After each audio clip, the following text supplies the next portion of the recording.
Yo, what's good, guys? Troublemaker here. Here to give you the WWE Hell in a Cell 2014 pay-per-view review.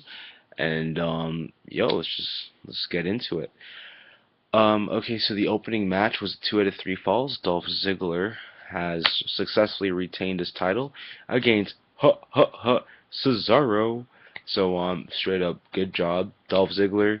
Um, winning, like basically winning 2 out of 3 falls definitely makes up for some losses that have faced your challenges in the past few weeks. So definitely, like, that's a sick match to kick off the card too, with two talented stars going at it practically in more than one match. So that's pretty dope.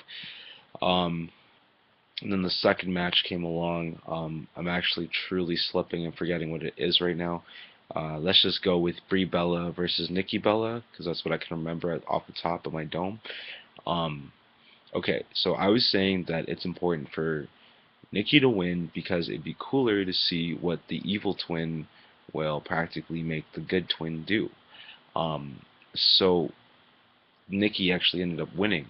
So now Brie is going to be practically like a personal slave for the next, what, 30 days, the next month practically. So that's even going to lead up on through Survivor Series, which is going to be pretty crazy. Now, with that said, you got, you know, you're gonna have a lot of like humiliation and punishment because at the end of the night, Nikki pretty much what'd she do? Yeah, she got Brie to pack her bags and put it in her car, and then she got Brie to make her a smoothie, and practically she took it from her and she dumped the entire thing on Brie. So like Nikki took it from her and dumped the entire thing on Brie. So that's just the beginning of the amount of humiliation that's practically gonna come Brie's way. So yeah, just watch out for all the crazy shenanigans that are gonna come up with that situation. Um, or Bree could just quit. But yo, this is like a hard business to adapt and put yourself into. So I don't think she should at all. Um, okay. Let's think. What another match on the card?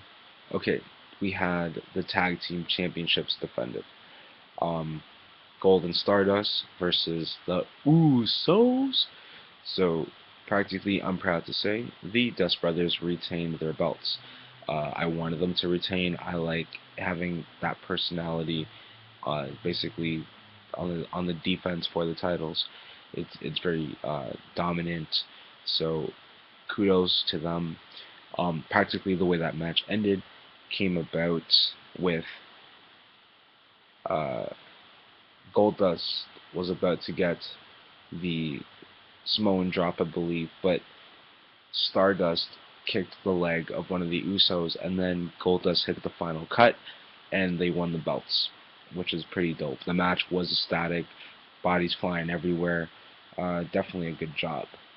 Okay, so let's get into John Cena versus Randy Orton, which was not the last match of the night, which is a very unique fashion how they chose to go with this because knowing WWE, you put your biggest stars as your last match of the night, but this is a good branch off. This is a very good tactic.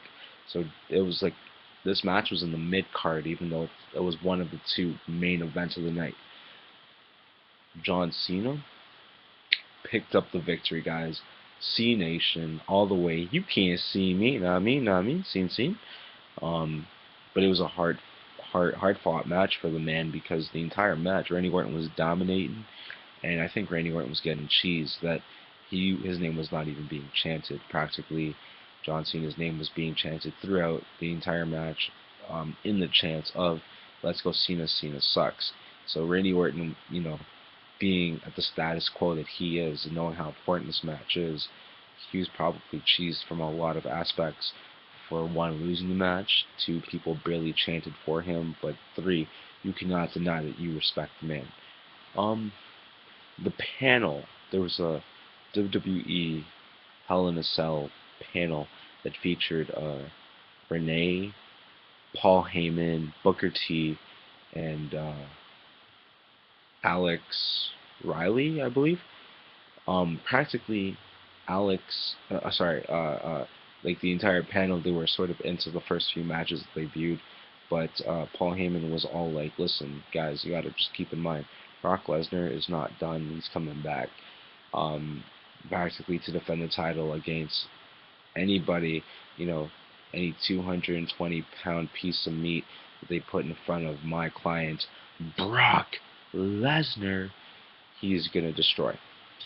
So yes, Cena has definitely earned the right to fight Lesnar again, and totally I was thinking this because how are you going to have the pretty boy of the WWE, Mr. Randy Orton, practically get destroyed by the hands of Lesnar? So it sort of makes sense. Someone to bring the fight to Lesnar is Cena. I'm not saying Orton couldn't do it. I'm just saying, he might not look too good after he does it, but he might look fantastic while doing it. Um, okay, so then we had Rusev versus Big Show. This match was pretty crazy because like Rusev was dominating for most of the match, but I'll tell you, freaking Big Show, he pulled out a couple of submissions out of nowhere, or sorry, one submission that really gave Rusev a run for his money. Mark Henry came down mid-match to show some support to his buddy Big Show. That didn't last too long because just a little after that, Mr. Rusev started picking up more momentum and practically knocking down Henry, knocking down Show, and then making Show pass out, not even tap out. Show passed out. Now, WWE, whatever happened to doing this? One, two. Oh, wait. He's showing some signs of consciousness. Showing some signs of consciousness. Okay, he's not knocked out yet. Whatever happened to checking if they were completely passed out? Come on, referee, step your game up. Just don't name it a knockout. That's not cool. Do the whole one. The three checks to see if the competitor is completely knocked out or passed out. Okay, then we have AJ Lee versus Paige for the Divas Championship. The Divas match I was completely looking forward to. AJ picked up a fantastic victory, and let me tell you, Paige lost her best friend, but she chose to disband herself from her best friend because her best friend did not, basically did not show enough support for Paige to win the match. So I completely understand you, Paige. It's cool. Cut everybody off. Be successful. Do your thing. Know what I mean? Um. Oh yes. Okay. Then there was the. There was another title match. It was Sheamus. Who did he face again? He defended his title.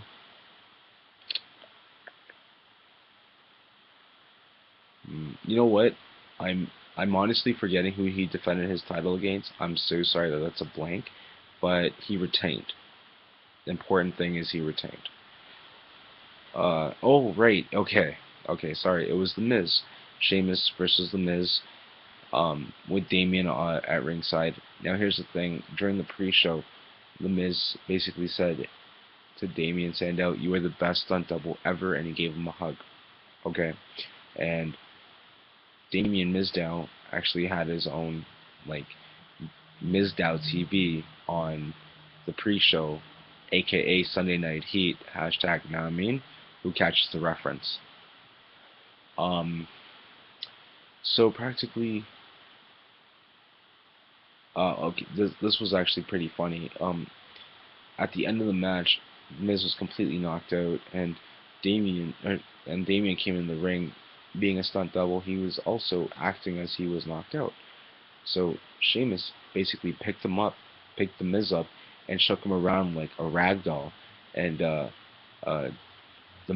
Damien Mizdow pretty much acted out the exact same motions that the Miz was actually feeling, and he was like right on point. It was amazing.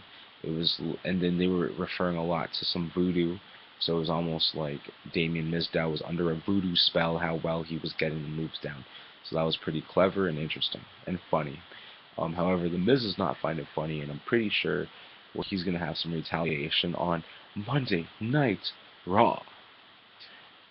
Moving on, final match on the card, Hell in a Cell, Dean Ambrose versus Seth Rollins. This match started on top of the cage, where Dean went up. He first went into the ring, threw a bunch of chairs around, and then he climbed up the top of the cell. Seth comes down with Jamie and Joey, gets them to climb the cell to bring Dean down. They got beat up, and then eventually Seth came up to the top, and then it was a 3-on-1 assault.